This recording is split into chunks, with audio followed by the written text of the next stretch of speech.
আসসালামু আলাইকুম। আজকে আমরা একটা প্রশ্ন সমাধান করব। তো প্রশ্ন সমাধানটা আহ, সুদের। তো এই অঙ্কটা অনেক প্রতিযোগিতামূলক পরীক্ষায় এসে থাকে। তো আমাদের খুবই ইম্পর্ট্যান্ট একটা ম্যাথ। তো ম্যাথ সমস্যাটা এমন যে ৫,০০০ টাকার 8% হার সুদে ৩ বছরের চক্রবৃদ্ধি সুদ ও সরল সুদের পার্থক্য কত? তো এখানে অপশন দেওয়া আছে, তো আপনারা করার চেষ্টা করতে পারেন।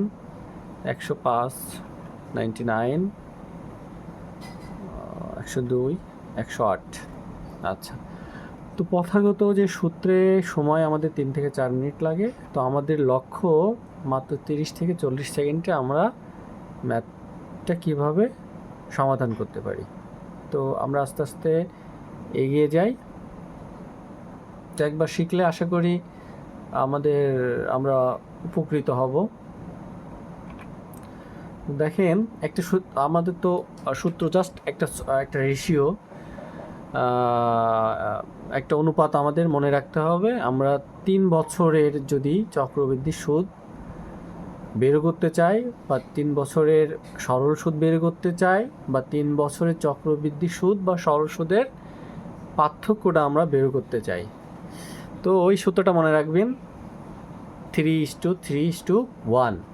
তো যে কোনো 3 বছরের চক্রবৃদ্ধি সুদ বা পার্থক্য বের করার একমাত্র শর্টকাট, কোনো দীর্ঘসূত্র মুখস্থ করার কোনো প্রয়োজন নেই। আচ্ছা, দেখেন আমাদের যে ডেটা দেওয়া ছিল, তো ডেটায় আসল ছিল, আসল সমান জানি আমরা প্রিন্সিপাল সমান 5,000। সুদের হার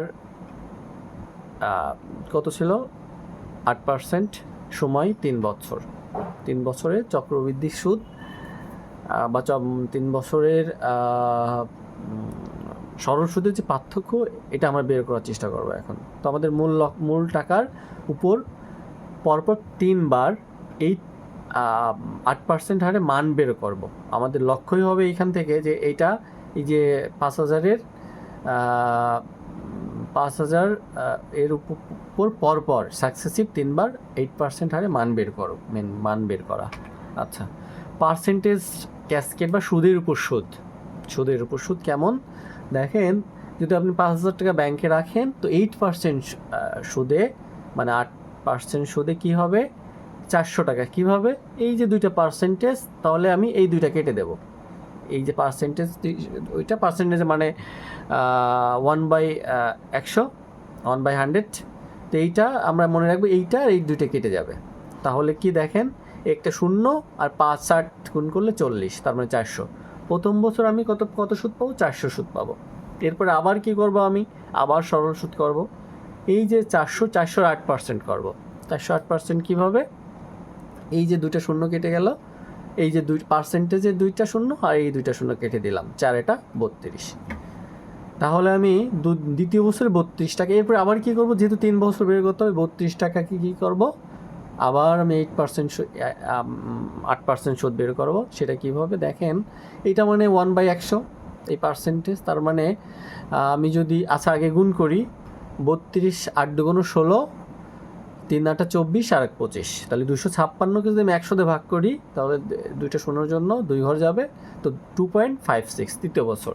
তাহলে আবার মনে রাখলাম যে 5,000কে আমরা 8% করলাম। এরপরে আমি যে সুদ পাইলাম, সেই সুদের আবার 8%। এরপরে কি করলাম? এই যে আবার যে সুদ পাইলাম দ্বিতীয় বছর শেষে, সেটাকে আবার আমি 8% তৃতীয় বছরে একটা সুদ পাইলাম। আচ্ছা, তো ওই যে আমাদের একটা প্রথমেই সূত্র একটা অনুপাত মনে রাখতে বলছিলাম যে 3:3:1। তাহলে প্রথম বছরের সুদটা পাইছি, এর সাথে আমি কি গুণ করব?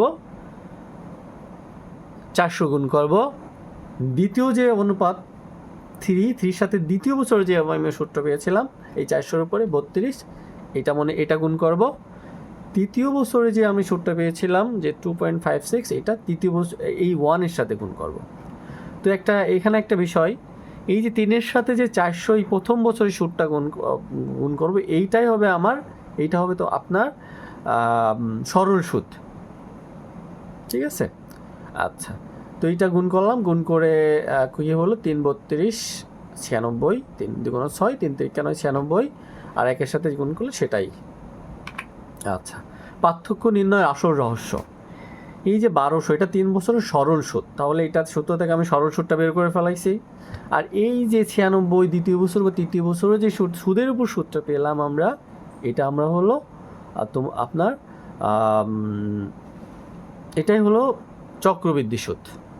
আচ্ছা, তো বাকি অংশগুলো যোগফলই হলো চক্রবৃদ্ধি বা সরল সুদের পার্থক্য। এইটা চক্রবৃদ্ধি সুদ এবং সরল সুদের পার্থক্য, মানে এই 1200-র সাথে যদি আমি এইটা গুণ করি তাহলে টোটাল আমার চক্রবৃদ্ধি সুদটা পাবো।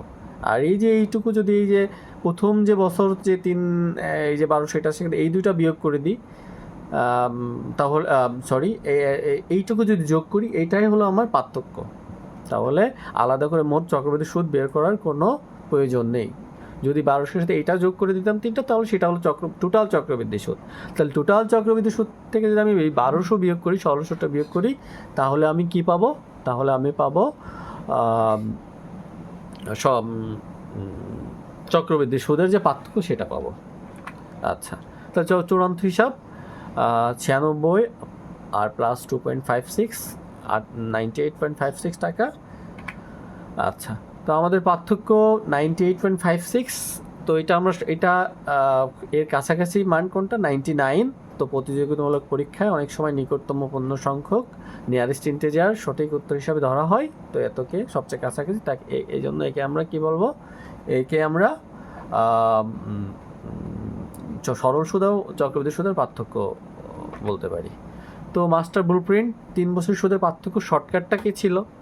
যে 3 বার ক্যাসকেড, মূল টাকা থেকে পরপর 3 বার নির্দিষ্ট হারে পার্সেন্টেজ বের করা, রেটটা বের করলাম, অনুপাত গুণন, 3টি মানকে যথাক্রমে এই যে প্রথম বছর যেটা সেটা 3 দিয়ে, দ্বিতীয় বছরেরটার সাথে 3 দিয়ে এবং তৃতীয় বছরের সাথে 1 দিয়ে গুণ করলাম।